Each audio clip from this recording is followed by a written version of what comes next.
مولاي صل وسلم دائما ابدا على حبيبك خير. رب تعالیٰ فرماتا ہے تاکہ یہ رسول کا لایا ہوا دین دنیا میں سب سے زیادہ غالب آ جائے، ہر دین پر یہ غالب آ جائے. وَلَوْ كَرِهَ الْمُشْرِكُونَ، اگرچہ مشرک اس کو ناپسند کریں. مطلب یہ ہے رسول مختار صلی اللہ تعالیٰ علیہ وسلم جو دین متین لے کر دنیا میں تشریف لائے، یعنی دین اسلام، قرآن کا چیلنج ہے کہ یہ پوری دنیا میں غالب آ کر رہے گا، غالب آ کر رہے گا، اور قرآن کی کوئی بات جھوٹ ہو نہیں سکتی. اسلام غالب آئے گا پوری کائنات پر. سب سے بہتر، سب سے برتر جو دین کہلائے گا دنیا میں وہ اسلام ہوگا، کیونکہ یہی دین حق ہے جس کے متعلق قرآن پاک نے ارشاد فرمایا. اب یہ کب غالب آئے گا، کیسے غالب آئے گا؟ رسول پاک صلی اللہ تعالیٰ علیہ وسلم تشریف لائے تھے تو صرف مکہ والوں میں یہ دین کا پرچار کرنا مقصد نہیں تھا، بلکہ یہ دین عالمی ہے، آفاقی مذہب ہے، ہر کونے کونے تک پہنچانا یہ مقصد رہا ہے. اسی لیے رسول پاک صلی اللہ تعالیٰ علیہ وسلم نے مدینہ طیبہ ہجرت فرمانے کے بعد کچھ خاص صحابہ کو سفیر بنایا اور خط لکھے بادشاہوں کے نام، کسریٰ کے نام پر، شاہ مقوقس کے نام پر، روم کے بادشاہ کے نام پر. یہ خطوط لکھے گئے اور صحابہ لے کر پہنچے بھی، اور ان کے درباروں میں بادشاہوں کو ڈائریکٹ انہوں نے اسلام کی دعوت دی. کون؟ صحابہ اکرام نے. اور کہا اسلم تسلم، اسلام لاؤ امن پا جاؤ گے. چھوٹی گلیوں میں نہیں، صحابہ نے براہ راست کس پہ تبلیغ کیا؟ بادشاہوں پر. اور ان میں کچھ بادشاہ دائرہ اسلام میں آ بھی گئے اور کچھ ظلم و زیادتی بھی کیے صحابہ کے ساتھ. حضور صلی اللہ تعالیٰ علیہ وسلم کے ایک قاصد صحابی کو ایک بادشاہ نے قتل کر دیا یہ پیغام لانے کی بنیاد پر. اور ایک بادشاہ کسریٰ نے حضور اکرم صلی اللہ علیہ وسلم کا خط پھاڑ کر پھینک دیا جو اسلام کی دعوت میرے آقا صلی اللہ علیہ وسلم نے اس تک پہنچائی تھی. لیکن ہوا کیا؟ جب واپس خبر آئی مدینہ طیبہ، رسول اکرم صلی اللہ علیہ وسلم کو جب یہ خبر دی گئی تو میرے آقا نے فرمایا دیکھنا عنقریب جس طرح اس نے میرے خط کو پھاڑا اللہ اس کی سلطنت کو ٹکڑے کر دے گا. چند سال نہیں گزرے تھے، کسریٰ کے محل میں بغاوت شروع ہو گئی. کس نے بغاوت کی؟ خود اس کے گھر والوں نے، اس کے بیٹوں نے، یہاں تک کہ بادشاہ کو قتل کر دیا گیا. بادشاہ کو قتل کر دیا اس کے اپنوں نے. اور اس کی سلطنت جو کسریٰ سپر پاور تھا اس وقت کا امریکہ تھا، اس کے اتنے ٹکڑے ہو گئے کہ 14 صدیاں گزر گئی، آج تک دوبارہ کوئی کسریٰ آیا نہیں. وہ سپر پاور کبھی دوبارہ دنیا میں آ نہیں سکا. عزیزان گرامی وقار، رسول پاک صلی اللہ تعالیٰ علیہ وسلم نے پورے دنیا میں اسلام کی تبلیغ کے لیے صحابہ کو بھیجا. حتیٰ کہ ہم ہندوستان میں ہیں، یہاں سے لے کر عرب شریف جو ہے مکہ یا مدینہ طیبہ 4000 کلومیٹر سے لمبا فاصلہ ہے. آج تو پلین اڑ کر کے گھنٹوں میں ادھر سے ادھر ہو جائے گی. اس وقت میرے آقا صلی اللہ تعالیٰ علیہ وسلم کی حیات طیبہ میں ہی سن 8 ہجری میں ہی چند صحابہ کی جماعت ہندوستان بھی آئی اور اسلام کی دعوت یہاں پر انہوں نے پیش کیا. یہ کیرلا کی سرزمین سے اسلام کی دعوت شروع ہوئی اور دیکھتے ہی دیکھتے پورے ہند میں بھی پھیلی. چند سالوں کے بعد محمد بن قاسم آئے، ان کے ذریعے سے اسلام کی دعوت اور پھیلی. ان کے بعد اور تابعین آئے، پھر سرکار غریب نواز تشریف لائے اور ان کے ذریعے سے اسلام کی تبلیغ میں کافی اشاعت ہوئی. میں یہ کہنا چاہتا ہوں کہ اللہ تبارک و تعالیٰ نے جو فرمایا لِيُظْهِرَهُ عَلَى الدِّينِ كُلِّهِ، یہ رسول کو جو دین دے کر بھیجا ہے اللہ اسی لیے بھیجا ہے کہ پوری دنیا کے دینوں پر یہ غالب آ جائے. سارے مذہب پر، سارے مذاہب پر اسلام غالب آئے گا، اگرچہ کافر اور مشرک اس کو ناپسند کریں گے. میرے عزیزو، وہ وقت اب تک نہیں آیا جو قرآن نے وعدہ کیا ہے کہ یہ دین غالب آ کر رہے گا، اب تک نہیں آیا۔ غالب کا مطلب یہ ہوگا کہ پوری دنیا میں صرف یہی چلے گا اور کچھ نہیں چلے گا۔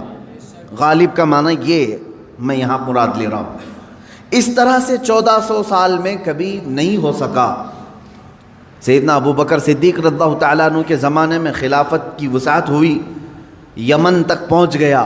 حضرت عمر فاروق رضی اللہ تعالیٰ عنہ کے زمانے میں اور وسعت ہوئی، شام، ایران، عراق، مصر، یہ سب دائرہ اسلام میں آئے۔ حضرت عثمان غنی رضی اللہ تعالیٰ عنہ کے زمانے میں اسلام کی سرحدیں اور پھیلیں، یہاں تک کہ آذربائیجان تک پہنچ گئے۔ مولا علی کرم اللہ وجہہ الکریم کے زمانے میں اور وسعتیں ہوئی، ہند تک اسلام پھیل چکا تھا۔ اب اسی طرح بعد کے جو ملوک آئے، یعنی اموی جو خلافت تھی، اس میں جتنے بادشاہ آئے انہوں نے بھی اسلام کی وسعتوں کو پھیلایا، لیکن پورے کے پوری دنیا پر اسلام کو غالب کرنے کے لیے کوئی بادشاہ نہیں آیا۔ تقریباً عباسی خلافت جو ہے 550 سال کے قریب چلی۔ ان کے بعد خلافت عثمانیہ جو ترکی کی ہے، ان کی بھی حکومت تقریباً 600 کے آس پاس چلی، 650 سال تک۔ اب اندازہ کریں ترکی کی خلافت عثمانیہ کی بھی سرحدیں تقریباً 3 انٹرکانٹیننٹل تک پہنچتی تھی، بر اعظم۔ افریقہ بھی اس میں شامل تھا، ایشیا کے بہت سارے ممالک شامل تھے، یورپ کے بھی کئی ممالک اس میں شامل تھے ترکی کی خلافت عثمانیہ کے انڈر میں۔ پھر بھی غالب جس کو کہتے ہیں وہ نہیں تھا، بہت سارے ممالک اسلام میں نہیں تھے۔ تو اب یہ 14 صدیوں کی تاریخ میں نے آپ کو اجمالاً بتا دی، خلافت راشدہ سے لے کر خلافت عثمانیہ تک، خلافت راشدہ سے لے کر خلافت عثمانیہ تک، یعنی تقریباً 632 عیسوی سے لے کر 1921 تک پورا کا پورا جو یہ یعنی مسافت ہے، اس میں سب بادشاہان اسلام، خلفائے اسلام آئے، لیکن دین غالب جس کو کہا گیا ہے قرآن میں وہ نہیں تھا۔ ہاں چند ملکوں میں ہے، آج بھی 57 کنٹریز میں اسلام ہے تقریباً۔ اسلام تو پوری دنیا میں ہے، لیکن 57 کنٹریز ایسی ہیں جو اپنے آپ کو اسلامی ملک کہتی ہیں، جہاں کے بادشاہ، جہاں کا نظام اکثر بیشتر اسلام سے ملتا جلتا ہے۔ اسلامی کنٹریز کے نام پر 57 ملک آج بھی ہیں، لیکن پھر بھی جو اللہ نے فرمایا پوری دنیا میں غالب آئے گا وہ نہیں ہوا۔ اب ہم رب تعالیٰ سے پوچھتے ہیں مولا وہ کب آئے گا جب پوری دنیا پر صرف دین اسلام غالب ہوگا اور رسول کا یہ دین غالب آ کر رہے گا، یہ بات طے ہے۔ جب اللہ نے فرمایا تو ہونا ہے۔ اس سے پہلے جو حالات آئیں گے وہ بھی میں بتاؤں گا آج کی اس گفتگو میں۔ رسول پاک صلی اللہ تعالیٰ علیہ وسلم سے ہی پوچھ لیتے ہیں کہ آقا آپ کا لایا ہوا یہ دین پوری دنیا کے چپے چپے میں کب پھیلے گا، کب ہر انسان دائرہ اسلام میں رہے گا؟ اللہ کے نبی صلی اللہ تعالیٰ علیہ وسلم ارشاد فرماتے ہیں قیامت کے قریب میری اولاد میں ایک میرا بیٹا پیدا ہوگا جس کا نام محمد ہوگا، حضور صلی اللہ علیہ وسلم کے نام پر ہوگا، اور دنیا اسے لقب سے یاد کرے گی مہدی کے نام سے۔ اور حضور اکرم صلی اللہ علیہ وسلم نے ارشاد فرمایا میری نسل میں، میری اولاد میں، حضرت فاطمہ کی اولاد میں جب وہ پیدا ہوں گے دنیا میں اور پھر ان کی خلافت قائم ہوگی تو فرمایا گیا کہ پوری دنیا میں صرف اور صرف اسلام غالب آ کر رہے گا۔ اب وہ زمانہ کب آئے گا؟ ہاں اللہ کا وعدہ برحق ہے۔ اللہ نے فرمایا یہ دین پوری دنیا پر غالب آ کر رہے گا، چاہے تم پسند کرو نہ پسند کرو۔ اب میری گفتگو کو بھی بہت سارے لوگ ناپسند کریں گے، وہ یہی کہیں گے ایک سامپردائک بھاشن ہے، یعنی ایک دوسرے کے بھید بھاؤ کی بات نہیں۔ میں کہوں گا اگر تم زندہ رہو گے تو دیکھو گے انشاءاللہ العزیز تم بھی اس چیز کو ایکسیپٹ کرو گے جو تمہاری روح کو سکون پہنچانے والی چیز ہے، تمہارے قلب میں اطمینان ڈالنے والی چیز ہے۔ اسلام کا مطلب یہ ہے پیس، کہ تمہارے دلوں میں اور روح میں وہ سکون پیدا کرتا ہے۔ عزیزان گرامی وقار، اب رسول پاک صلی اللہ تعالیٰ علیہ وسلم کے فرمان کا مقصد میں آپ کو سمجھاؤں۔ حضور نے فرما دیا قیامت کے قریب میری اولاد میں میرا ایک بیٹا پیدا ہوگا جس کا نام میرے نام سے مشابہ ہوگا، یعنی محمد، اور اسے پورا زمانہ امام مہدی کے نام سے یاد کرے گا، اور وہ پوری دنیا میں، کائنات میں اسلام کو غالب لا کر رہیں گے۔ اسی زمانے میں عیسیٰ علیہ السلام کا نزول بھی ہوگا۔ حضرت عیسیٰ علیہ السلام آسمانوں پر آج بھی باحیات ہیں، یہ ہمارا عقیدہ ہے سارے مسلمانوں کا۔ امام مہدی کے زمانے میں عیسیٰ علیہ السلام اتریں گے۔ یہ کون سا علاقہ ہوگا، اس کے متعلق حدیثیں ہیں۔ حضرت امام مہدی کا جو ظہور ہے یہ کب پیدا ہوں گے یہ نہیں معلوم، ظاہر ہوں گے، یہ پیدا ہو چکے ہوں گے، آج بھی ہو سکتا ہے، ممکن ہے، پاسبل ہے۔ جب ان کی عمر پاک 30-40 سال کے آس پاس ہوگی اور یہ مکہ مکرمہ میں خانہ کعبہ کے طواف کے دوران ایک لشکر آئے گا جو خانہ کعبہ کو ڈھانے کی کوشش کرے گا، حملہ کرے گا، اور حضرت امام مہدی دعا کریں گے۔ آپ کی دعا کی بدولت اللہ تعالیٰ اس آئے ہوئے لشکر کو زمین میں دھنسا دے گا۔ لوگ اسی دن پہچان لیں گے اور ان کے ہاتھ پر خانہ کعبہ کے سامنے بیعت کریں گے۔ اب یہاں سے امام مہدی کا ظہور ہوگا، لیکن اتنا آسان نہیں ہے کہ سب مہدی مہدی کرتے ہوئے ان کے پیچھے چل پڑیں گے، بلکہ ان کے جانی دشمن بن جائیں گے وہاں کچھ لوگ جو ان کو قتل کرنے کی یا ہلاک کرنے کی کوشش کریں گے۔ امام مہدی اپنے متبعین کو لے کر ملک شام کی طرف چلے جائیں گے۔ اب ملک شام وہ ہے جس زمین کو میرے آقا صلی اللہ تعالیٰ علیہ وسلم نے ارشاد فرمایا یہ حشر کی زمین ہے، یہ حشر کی زمین ہے، سارے لوگ ہانکتے ہوئے ادھر ہی لے جائے جائیں گے۔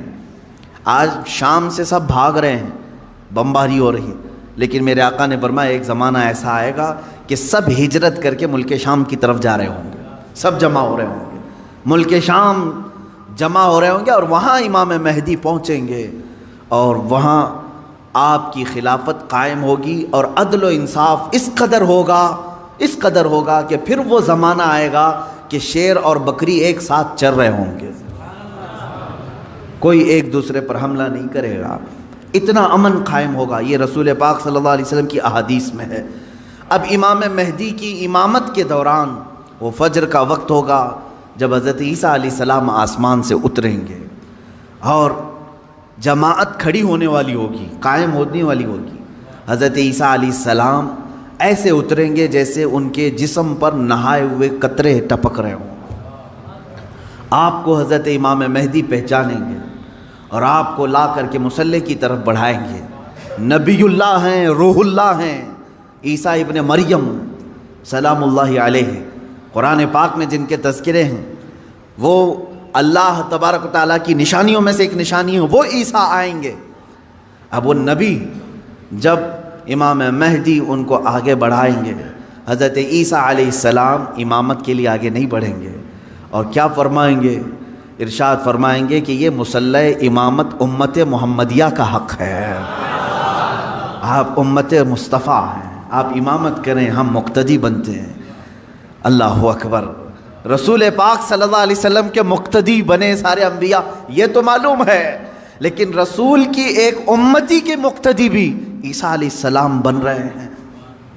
میرے عزیزو، یہاں نبوت کا درجہ گھٹانا مقصد نہیں ہے، بلکہ یہاں امت مصطفیٰ کی فضیلت بتانا ہے۔ امام مہدی کی امامت ہوگی، اس کے بعد پھر جو دنیا میں حالات ہوں گے وہ کیا ہوں گے؟ دجال آ چکا ہوگا، اور دجال اپنے فتنے پھیلا رہا ہوگا، اور اب دجال کو کون مارے گا، کون ختم کرے گا؟ سارے لوگ پریشان ہو چکے ہوں گے، قتل عام کر رہا ہوگا لوگوں کو، ایمان والوں کا، جو اسے خدا کہے اسے چھوڑ دے، اور جو اسے خدا نہ مانے اسے دونوں پیر پکڑ کر چیر دے، یا گرم کھولتے ہوئے تیل میں ڈال دے، ظلم و ستم کی حد کر دے گا۔ کچھ لوگ ڈر کر کے کفر کر دیں گے، شرک میں مبتلا ہو جائیں گے، اور کچھ ایمان پر قائم رہیں گے، لیکن یہ زمانہ زیادہ دن تک نہیں چلے گا۔ حضرت عیسیٰ علیہ الصلاۃ والتسلیم کے نزول کے بعد عیسیٰ علیہ السلام کی جہاں تک خوشبو جائے گی یا ہوا انہیں مس کر کے نکل رہی ہوگی تو وہ ہوا دجال کو جیسے لگے گی وہ پگھلتا جائے گا، جیسے موم آگ کی گرمی سے پگھلتا ہے، دجال عیسیٰ علیہ الصلاۃ والتسلیم کی دوری کی ہوا سے ہی پگھل رہا ہوگا، یہاں تک کہ مقام لد ایک جگہ ہے اسرائیل میں ہے وہ آج، اور دنیا کا بڑا ایئرپورٹ انہوں نے وہاں پر بنایا ہے، مقام لد کا ایئرپورٹ بھی بنا ہوا ہے، اور حدیث پاک میں ہے عیسیٰ علیہ السلام مقام لد پہ اس کو اپنے تیر سے نشانہ بنائیں گے اور قتل کر دیں گے، اور امت مصطفیٰ کا یہ آخری فتنہ بھی ختم ہو جائے گا۔ اب اس کے بعد کیا ہوگا؟ وہی آیت جو میں نے تلاوت کیا، اللہ نے فرمایا هو الذی ارسل رسولہ بالہدی ودین الحق لیظہرہ علی الدین کلہ، وہ اللہ ہے جس نے اپنے رسول کو دنیا میں بھیجا ہے ہدایت کے ساتھ اور دین حق کے ساتھ، اس لیے کہ اس رسول کا دین پوری دنیا پر غالب آ کر رہے۔ اب یہ دین غالب آئے گا دجال کے خاتمے کے بعد امام مہدی کے ہاتھوں سے، ہر ملک یا ہر سلطنت جہاں کہیں تخت ہوگا وہاں پرچم صرف اسلام کا لہرا رہا ہوگا، وہ زمانہ آئے گا، وہ غالب ہو کر رہے گا دین۔ اور اللہ رب العزت نے یہ ارشاد فرمایا ہے کہ تم پر کسی اور کو پھر اللہ غلبہ نہیں دے گا، یہ زمانہ بھی کافی سال تک چلے گا، لیکن اس غلبہ اسلام سے پہلے کیا کیا ہونا ہے وہ بھی تو ہمیں جاننا ضروری ہے۔ آج کے وہی حالات ہیں جو مجھے اس گفتگو پر آمادہ کر رہے ہیں۔ میں نے بات تو کہہ دی، آپ کو حدیث کی روشنی میں بتا دیا کہ اسلام غالب آئے گا پوری کائنات پر دجال کے خاتمے کے بعد اور امام مہدی کے ہاتھوں سے۔ اب یہ دو بڑی نشانیاں حضور نے فرمائی، ایک تو حضور کی آل میں سادات میں امام مہدی پیدا ہوں گے، دوسرے کہ دجال آئے گا، یہ دونوں کا زمانہ ایک ہے۔ یہ کب ہوگا؟ کیا اس سے پہلے کچھ نشانیاں ہیں کہ دجال آنے والا ہے؟ میرے عزیزو، ہم سے زیادہ نشانیاں یہودی پڑھ کر کے انتظار میں ہیں، عیسائی پڑھ رہے ہیں۔ ایک بات یاد رکھیں، دجال کے دشمنوں میں ہم ہیں اور عیسائی ہیں، وہ دجال کو بھی اپنا دشمن سمجھتے ہیں، عیسائی وہ اینٹی کرسٹ ہے، عیسائیوں کا بھی وہ دشمن ہے، لیکن یہودی اس کو اپنا مسیحا سمجھتے ہیں، وہ کہتے ہیں ہمیں نجات دلانے والا، ہمیں پوری دنیا میں غالب کرنے والا۔ جیسے آج ہم حدیث پاک پڑھ کر کے کہہ رہے ہیں امام مہدی آئیں گے اور پوری دنیا میں اسلام غالب ہوگا، یہودی یہ کہتے ہیں لوسیفر آئے گا یا دجال آئے گا، جس کو وہ مسیحا کہہ رہے ہیں، اور وہ ان کو نجات دلائے گا سارے ظلموں سے اور پوری دنیا میں ان کی حکومت قائم کرنے میں ان کی مدد کرے گا۔ اور اس لیے دجال کے آنے سے پہلے جو جو نشانیاں ہونی ہیں یہ یہودی خود کر کے دکھا رہے ہیں۔ کیا ہے؟ بڑی مقدس کتابوں میں یہ باتیں لکھی گئی ہیں۔ دیکھنا دجال کے آنے سے پہلے دنیا میں ایک بڑی علامت یہ ظاہر ہوگی کہ دنیا حق کو باطل بنا کر پیش کرے گی اور باطل کو حق بنا کر پیش کرے گی۔ یہ ہے آج، سچ کو جھوٹ میں تبدیل کر کے دکھا دیا جائے، شعبدہ بازی، اور اچھے خاصے لوگ بھی، پڑھے لکھے لوگ بھی اس کو جھوٹ سمجھنے لگ جائیں، یعنی سچ کو جھوٹ بنانا اور جھوٹ بات کو سچ سمجھانا۔ یہ اس کام میں اگر سب سے زیادہ مہارت کسی کو ہے تو یہ دجالی میڈیا کو ہے۔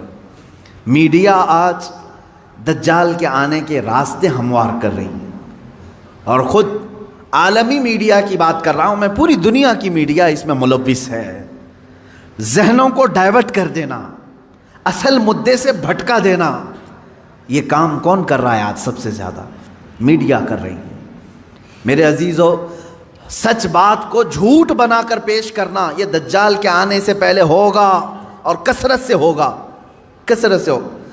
یوں سمجھ لیں ایک پرہیزگار متقی شخص کو لا کر کھڑا کر دیا جائے گا اور اسے 100 لوگ بولیں گے یہ چور ہے، چور ہے، چور ہے، اور دنیا سمجھنے لگے گی کہ ہاں شاید چور ہے، دنیا سمجھنے لگ جائے گی۔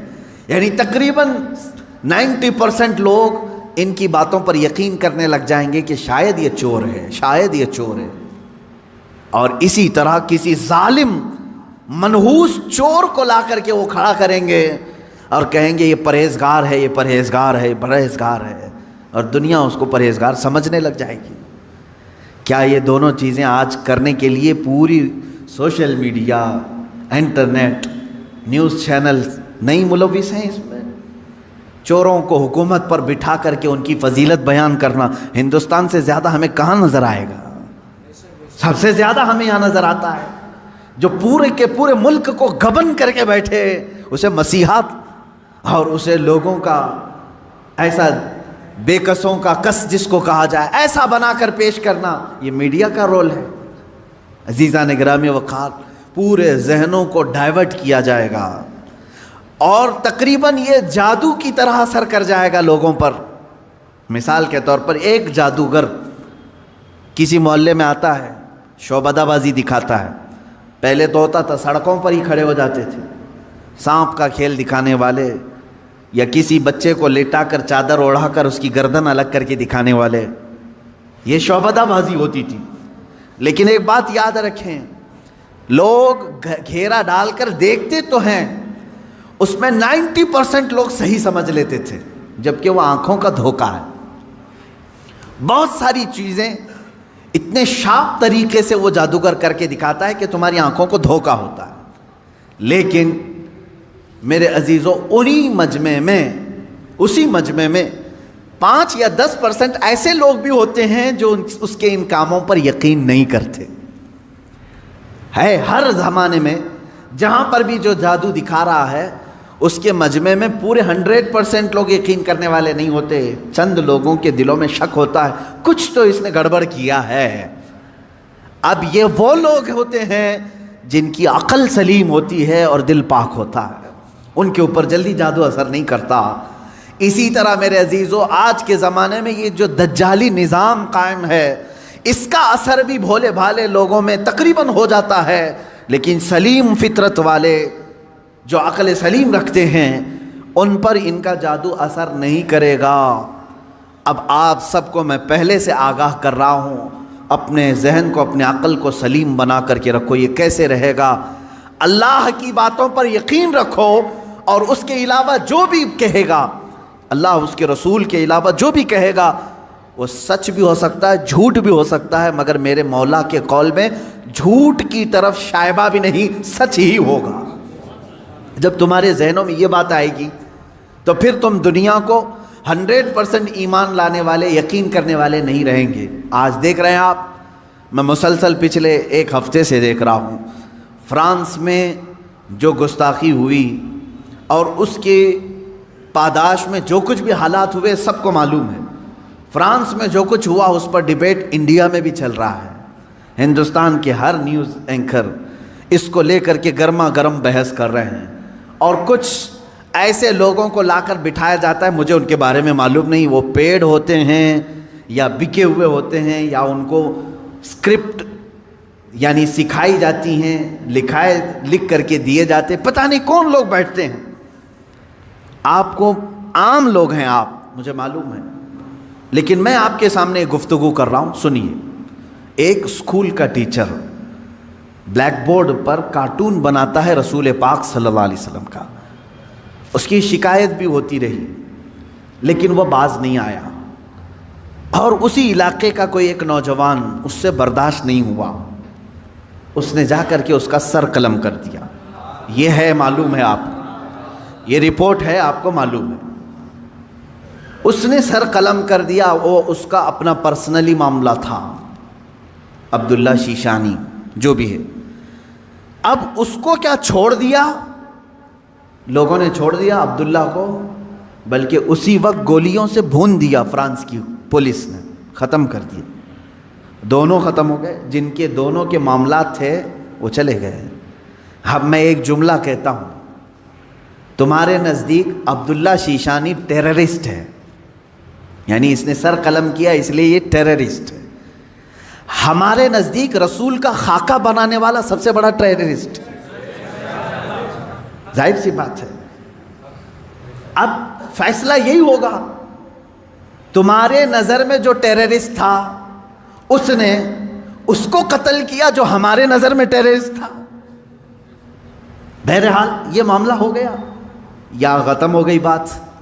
لیکن میرے عزیزو، اس واقعے کے بعد فرانس کی حکومت کو کسی ایک کی طرفداری کر کے گورنمنٹ بلڈنگوں پر حضور پاک صلی اللہ علیہ وسلم کے خاکے لگانے کا کیا مقصد تھا؟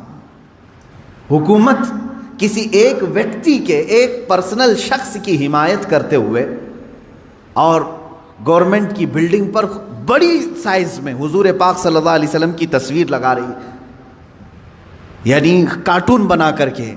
کارٹون در حقیقت یہ گالی کی صورت ہے. آدمی صاف گالی نہیں دے سکتا تو اس کی صورت بگاڑ کر کے کہیں لکھ دے. حضور پاک صلی اللہ علیہ وسلم کو انہوں نے کیا. اب پوری دنیا بھر کے مسلمانوں میں جو غصہ ہے میرے عزیزو، یہ قتل جو ہو چکا تھا وہ 8 دن پہلے ہو گیا، 10 دن پہلے ہو گیا، معاملہ ختم ہو گیا. اس قتل پر کسی نے احتجاج نہیں کیا. کہیں ہے کہ پروٹیسٹ نہیں ہوا. پوری دنیا بھر کے مسلمان جو راستوں پر آئے یا پروٹیسٹ کیے، کس کے متعلق؟ فرانس کی حکومت نے جو یہ غلطی کی ہے، اپنی عمارتوں پر، گورنمنٹ کی بلڈنگوں پر جو رسول پاک کے خاکے لگائے، اس کے خلاف پوری دنیا بھر کے مسلمانوں کو غصہ ہے اور سب آئے. یہ بات صاف صاف میں بتا رہا ہوں آپ کو، سنیے.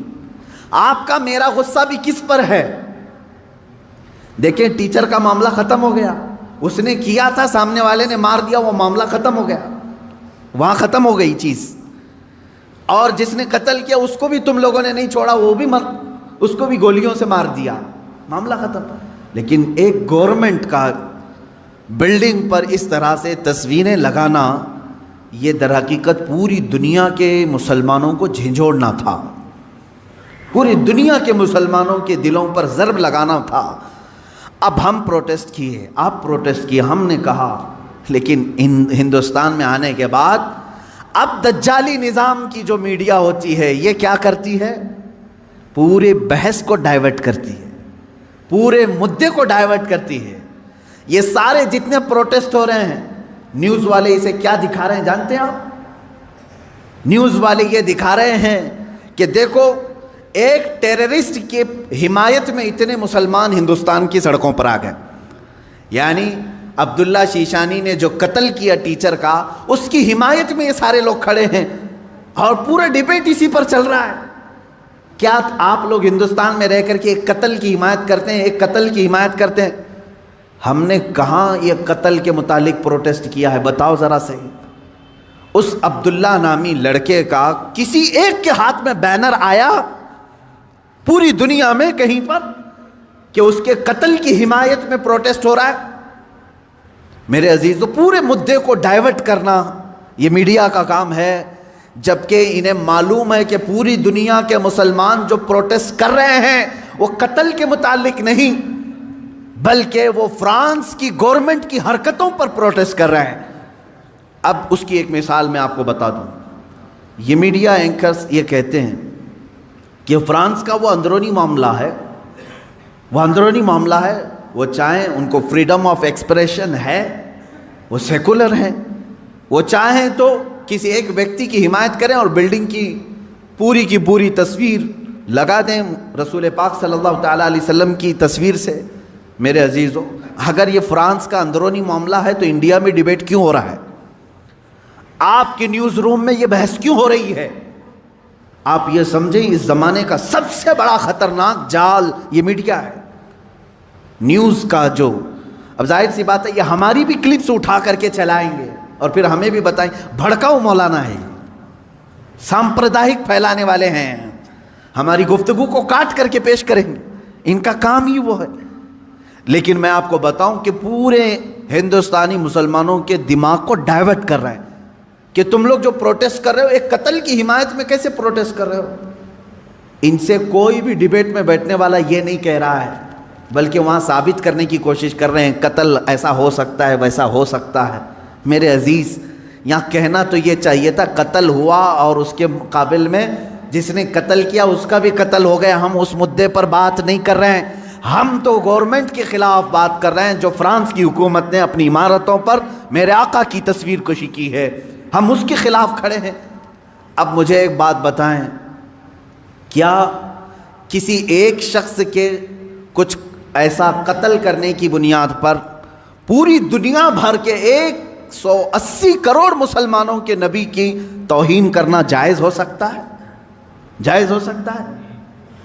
مجھے یہ بتاؤ کہ اگر کسی ایک ہندو نے ٹیرر اٹیک کیا کسی پر، تو کیا کروڑوں ہندوؤں کے بھگوان کی تصویر لگا کر کے اس کی مذمت کی جا سکتی ہے؟ ہم اس کے قائل نہیں۔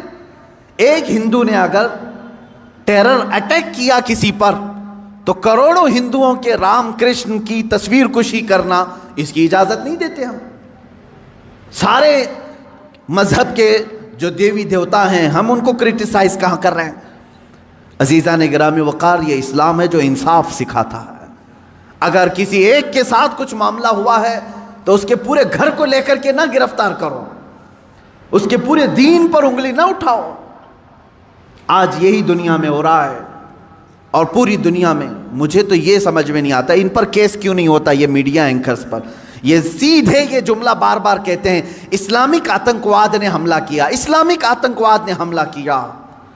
جانتے ہیں آپ، کبھی ان لوگوں نے نیوزی لینڈ میں ہونے والے اس حملے کو عیسائی آتنکوادی کہا تھا جو ایک ظالم وحشی نے بندوق سے 60-70 مسلمانوں کو جو نماز میں تھے قتل کر دیا، شوٹ کر دیا؟ کیا آپ کو نہیں معلوم اس وقت یہ میڈیا والوں نے کیا عیسائی آتنکواد کہا تھا، کرسچن ٹیررزم کہا تھا؟ کیا ہندوؤں میں سے کوئی ایسے اٹیک نہیں کیا آج تک؟ میرے عزیزو، یہاں ہندوستان میں تو تاریخ بھری پڑی ہوئی ہے۔ عبداللہ شیشانی جو تھا اس کو برداشت نہیں ہوا، اس نے سامنے والے پر حملہ کر دیا۔ کس لیے؟ اس لیے کہ اس کے نبی کی توہین تم سامنے کر رہے تھے۔ نبی تو بہت دور کی بات ہے میرے سے۔ یہاں حالات انسان کیسے ہیں، ہمارے ماں باپ پر بھی اگر کوئی گالی گلوچ کرتا ہے تو ہم خاموش کہاں بیٹھتے ہیں؟ کوئی خاموش بیٹھتا ہے؟ اٹھاتا ہے، مارتا ہے۔ تو انسان کی یہ فطرت ہے۔ لیکن اس سے بڑی آتنکوادی میں یہاں تمہیں بتاؤں جو موب لنچنگ کی شکل میں چل رہی ہے، اس کو کوئی آتنکوادی نہیں کہتا۔ ایک تبریز کو پکڑ کر کے سارے یہ سنگھی جو اصل بھنگی ہیں سب مارتے ہیں اور قتل کر ڈالتے ہیں۔ ان کو کوئی میڈیا کا نیوز اینکر ٹیرر اٹیک نہیں کہتا۔ مر گیا بیچارہ، بیوہ ہے اس کی آج۔ کس بنیاد پر مارا تھا اس کو؟ کس بنیاد پر؟ کیا اس تبریز نے کبھی ہندوؤں کے دیوی دیوتاؤں کی تصویر کشی کی تھی یا کسی دین کی مذمت کی تھی؟ نہیں، فقط تم چند لوگوں نے مل کر کے اس کو مسلمان سمجھ کر کے قتل کر دیا، مار ڈالا۔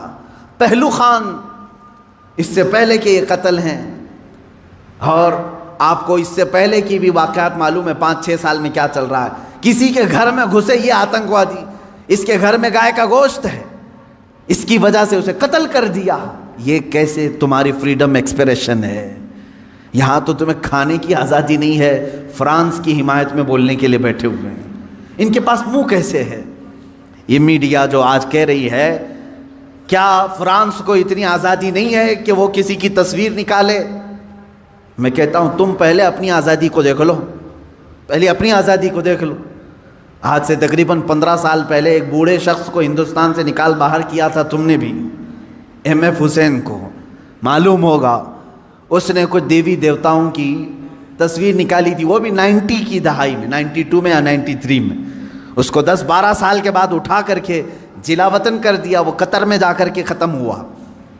یہاں تم برداشت نہیں کر پاتے اور فرانس کے متعلق ڈیبیٹ کرنے بیٹھے ہوئے ہیں کہ مسلمان کیوں نہیں برداشت کر رہے ہیں، کیوں اتنے بھاؤک ہو جاتے ہیں۔ ان کے نبی کے بارے میں اگر کوئی کہتا ہے تو اتنی زیادہ بھاؤک نہیں ہونی چاہیے۔ میرے عزیز، تمہیں معلوم نہیں تم اپنے دیوی دیوتاؤں سے کیسی محبت کرتے ہو، یہ ہمیں معلوم نہیں، لیکن ہم اپنے نبی سے اپنی جان سے زیادہ محبت کرتے ہیں۔ تم قتل کر لو، تم ٹکڑے کر لو، ہمارے بہت سارے ٹکڑے ہو چکے ہیں، آج ہم ان کے متعلق کھڑے بھی نہیں ہو پا رہے ہیں۔ شام جل گیا ہے، یمن برباد ہو گیا ہے، عراق تباہ ہو گیا ہے۔ کون ہے دنیا میں جو پروٹیسٹ کرتے ہوئے آگے آ رہا ہے؟ کون ہے؟ اس لیے کہ ہم اپنے ٹکڑے تو برداشت کرتے ہیں، نبی کی شان میں ادنا توہین برداشت نہیں کر سکتے۔ یا ہماری جان سے زیادہ کا معاملہ ہے؟ آپ یہ سمجھتے ہیں فریڈم آف ایکسپریشن ہونا چاہیے، یعنی آزادی اظہار رائے اس کو کہتے ہیں، اپنی رائے کے اظہار کرنے کی آزادی، دے کر کے دکھاؤ، یہاں ہم پر کیس کر دیں گے آپ نے ایسی باتیں کیوں کی۔ میں آپ سے پوچھتا ہوں، کیا مجھے فریڈم آف ایکسپریشن نہیں ہے؟ فریڈم آف سپیچ نہیں ہے؟ ہمیں گفتگو کرنے کی ہمارے پاس یہاں پر کسی کو آزادی نہیں؟ کتنے تو رپورٹروں کو ان لوگوں نے جیل میں بھیج دیا ہے حق بات بتانے کی وجہ سے۔ ابھی کل یا پرسوں ایک کتے کو گرفتار کیا ہے تو پورے کے پورے لوگ راستوں پر کھڑے ہو گئے، نہیں یہ فریڈم آف ایکسپریشن کے خلاف ہے، اس لیے کہ ہمارا پالا ہوا تھا، تم نے کیسے پکڑ لیا؟ ہمارا پالا ہوا تھا۔ اصل میں بات یہ ہے کہ ایک اسٹیٹ کی میونسپلٹی نے یا پولیس نے یہ سمجھا کہ آوارہ کتا ہے اور گرفتار کر لیا۔ ہوا ایسی ہی، ادھر ادھر پھرنے والے کتوں کو میونسپلٹی گرفتار کرتی ہے، لیکن شاید میونسپلٹی کو معلوم نہیں تھا اس کے گلے میں پٹا تھا کسی کا، وہ پالا ہوا تھا، اس کی وجہ سے اب مالک راستے پر آ گئے کہ ہمارا کتا گرفتار ہو گیا ہے۔ لیکن میرے عزیزو، یہ ڈبل رول آپ کو معلوم نہیں۔ آپ ایک دوسرے اسٹیٹ میں جائیں، تحقیق کریں، آپ کو معلوم ہوگا صرف 4 سال کے اندر 10 یا 12 ایسے نیوز اینکر ہیں جنہوں نے صحیح بات بتائی تو ان پر کیس ٹھوک دیا اور انہیں اندر بھیج دیا ہے۔ وہاں کہاں ہے فریڈم آف ایکسپریشن؟ یہ جو دنیا میں چل رہا ہے اس جال کو سمجھو، یہ دجال کے آنے سے پہلے کا جال ہے۔ آپ سے صرف اور صرف میں ایک ہی گزارش کروں گا، اور میری بات سننے والوں سے میری اپیل ہے، ایک اپیل ہے کہ آج اللہ رب العزت نے تمہیں عقل سلیم عطا کیا ہے، جو کچھ یہ جادو دکھا رہے ہیں اس پر 1% بھی یقین مت کرنا، یقین مت کرنا۔ اس جال سے اپنے آپ کو باہر کر لو، جو TRP کے چکر میں پورے گھوٹالے کر رہے ہیں ان سے تم باز آ جاؤ، نکل جاؤ۔ دنیا کی خبریں دیکھنے کے لیے آپ کو صرف اور صرف ان کی بکواس دیکھنا ضروری نہیں ہے۔ اب دنیا گلوبل ولیج کی شکل اختیار کر چکی ہے، ادھر نظر ہٹاؤ ادھر نظر ہٹاؤ سب تمہیں دکھ جائے گا، لیکن ان دجالی نظام کے پیروکاروں کے پیچھے نہ جائیں، یہ میری آج کی یہی گزارش ہے، ورنہ جادو تم پر بھی اثر کرے گا اور تم بھی وہی بولی بولو گے، تم بھی وہی بولی بولو گے۔ 4-5 سال کے اندر ان لوگوں نے ایسا ہی فیلڈ بھی بنائی، جو پہلے کٹر دشمن تھے وہ آج کٹر حامی بن گئے، ان کے جے جے کار کرنے لگے، یہ بھی آپ نے دیکھا ہوگا۔ تو میڈیا کا اثر دماغوں پر آنے نہ پائے، اس بات کی میں اپیل کروں گا، اس لیے کہ دجال کے آنے سے پہلے جو علامات بتائی گئی اس میں سب سے بڑی علامت یہ ہے حق کو باطل بنا کے پیش کیا جائے گا اور باطل کو حق بنا کر پیش کیا جائے گا۔ جیسے فلسطین کو بھی دیکھ لیں، فلسطین ایک چھوٹا سا ملک، یہ فرسٹ ورلڈ وار میں مسلمانوں کی آبادی پوری 4000 یہودیوں کو رہنے کے لیے شرن دیا گیا، شرن کہتے ہیں نا، پناہ دی گئی 4000 یہودیوں۔ اب یہ ان کی ہجرت شروع ہوئی 4000 سے، فلسطین جانے لگے لاکھوں کی تعداد میں پہنچ گئے۔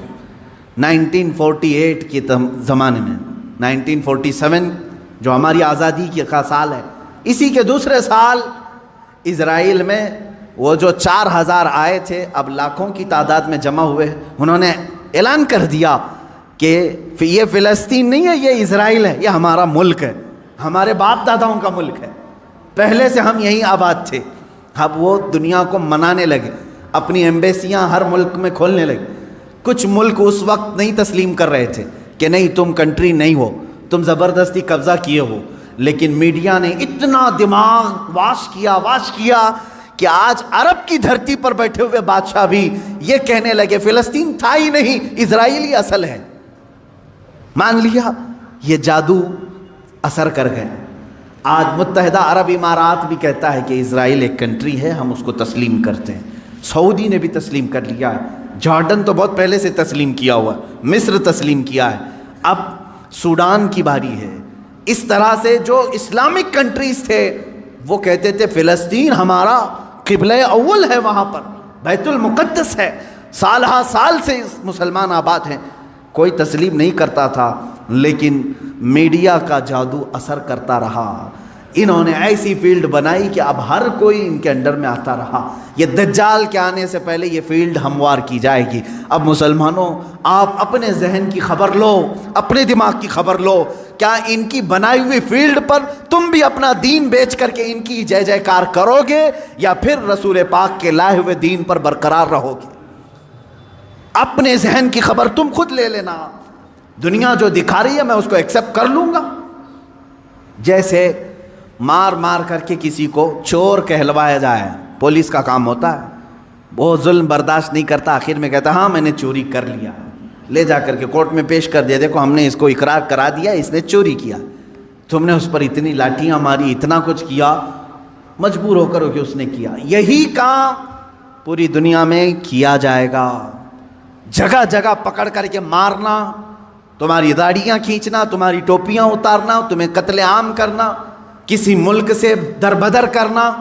مسلمان ڈر جائے، سہم جائے، اور یہ جو بولی بول رہے ہیں کہ تم آتنکواد ہو، آتنکواد ہو، تم ان کے ظلم کو برداشت نہ کر پا کر کے یہ کہنے لگ جاؤ گے کہ ہاں صحیح میں یہ مسلمان آتنکواد ہیں۔ یہاں تک وہ تمہیں لانا چاہتے ہیں، یہاں تک لانا چاہتے ہیں۔ میرے عزیزو، یاد رکھنا یہ جو ظلم کیے جا رہے ہیں آج پوری دنیا میں، اس سے خطرناک ظلم دجال کے زمانے میں آئے گا۔ حضور پاک صلی اللہ تعالی علیہ وسلم نے فرمایا، آدم علیہ السلام کی پیدائش سے لے کر قیامت تک جتنے فتنے آئے، ان میں اگر سب سے بڑا کوئی فتنہ ہے تو وہ دجال کا ظہور ہے۔ میری امت اس میں بھی مبتلا ہوگی، لیکن ڈرو مت، گھبراؤ مت۔ دجال کے آنے کے بعد ہم بچیں گے کیسے؟ ایک بات یاد رکھنا، جس کے ساتھ اللہ ہے، رب ذوالجلال کا یقین اس کے دل میں ہے، وہ دجال کیا 100 دجالوں سے بھی بچ جائے گا۔ اور جو دجال کے فتنوں سے بچ گیا، میرے آقا صلی اللہ علیہ وسلم نے بشارت دی، وہ بغیر حساب کتاب کے جنت میں جائے۔ سارے فتنے تو دنیا میں اس نے جھیل لی، ساری مصیبتیں جھیل لیا ہے، اللہ رب العزت اسے انعام عطا کرے گا، آپ جنت کے حقدار ہوں گے۔ اس لیے اپنے ذہن کو، اپنی طبیعت کو ہمیشہ سنبھال کر کے رکھو۔ میرا دماغ اور میرا ذہن بکنے والا نہیں، اور چاہے یہ ظلم کے پہاڑ ہم پر توڑ دیں، آج ہو رہا ہے، کل ان کی باری تھی، آج ہماری باری ہے، یہ ہو سکتا ہے۔ آج ان کی باری ہے، کل ہماری باری ہے، یہ ہو سکتا ہے۔ ہم اگر اس ظلم کے شکار ہو گئے تو اے میرے سننے والوں، کبھی نہ گھبرانا، کبھی نہ گھبرانا۔ امت کے علماء جاتے رہے، لیکن اسلام پھلتا پھولتا ہی رہا۔ آج اگر ہمارے خون کی اسے ضرورت ہے تو ہم اپنے خون سے اس کی سچائی کریں گے، اس لیے کہ ہم یزیدی نہیں، ہم حسینی کردار رکھتے ہیں۔ ضرورت پڑے تو اسلام کے لیے اپنے خون سے آبیاری کی جائے گی اور دین اسلام کی حفاظت کی جائے گی۔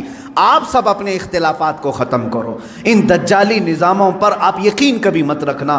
گھر میں جاتے ہی ٹی وی آن کرنا، اس نیوز کو دیکھتے ہیں، اس نیوز کو دیکھتے ہیں، اور پھر اس کو کہیں آمنا صدقنا، ہم ایمان لایا، ہم تصدیق کرتے ہیں۔ نہ، آج کے زمانے میں جس نے اس طرح کا یقین کیا، میں سمجھتا ہوں اس نے بہت بڑی گمراہی خرید لی ہے، بہت بڑی گمراہی۔ ہاں، جب قرآن کھولنا تب کہنا آمنا و صدقنا، میں ایمان لاتا ہوں اور اس کی ہر بات پر تصدیق کرتا ہوں۔ اس لیے قرآن نے کہا ہے هو الذی ارسل رسولہ بالہدی ودین الحق لیظہرہ علی الدین کلہ ولو کرہ المشرکون۔ وہ اللہ ہے جس نے اپنے رسول کو ہدایت کے ساتھ بھیجا ہے اور ایک حق دین دے کر کے بھیجا ہے۔ اس لیے بھیجا کہ اس رسول کا دین پوری دنیا میں غالب آ کر رہے گا، پوری دنیا میں غالب آ کر رہے گا انشاءاللہ العزیز۔ وہ دن آئے گا جب ہر گھر پر، ہر پارلیمنٹ پر پرچم اسلام لہرا رہا ہوگا۔ میرے نبی کا، مصطفیٰ کریم صلی اللہ تعالیٰ علیہ وسلم کا نظام بول رہا ہوگا۔ اللہ رب العزت سے ہم یہ دعا کرتے ہیں کہ مولا اگر ہماری قسمت میں وہ دن لکھے ہوں تو ضرور ہمیں ان دنوں تک زندہ رکھ اور ہماری عمر کو اتنی طویل کر کہ ہم کائنات عالم میں پرچم اسلام کو لہراتے ہوئے دیکھ سکیں، ہمارے دلوں کو سکون ہو سکے۔ اے قدیر و جبار خدا، اگر ہم غریبوں کے حصے میں کوئی چیز تو لکھنا رکھا ہے تو بس تیری ذات سے یہ امید رکھتے ہیں، تیرے فضل سے یہ یقین رکھتے ہیں کہ ہمیں امام مہدی کی فوج میں شامل فرما دے، ان کی خلافت میں ہم سب کو شامل فرما دے۔ وآخر دعوانا ان الحمد للہ رب العالمین۔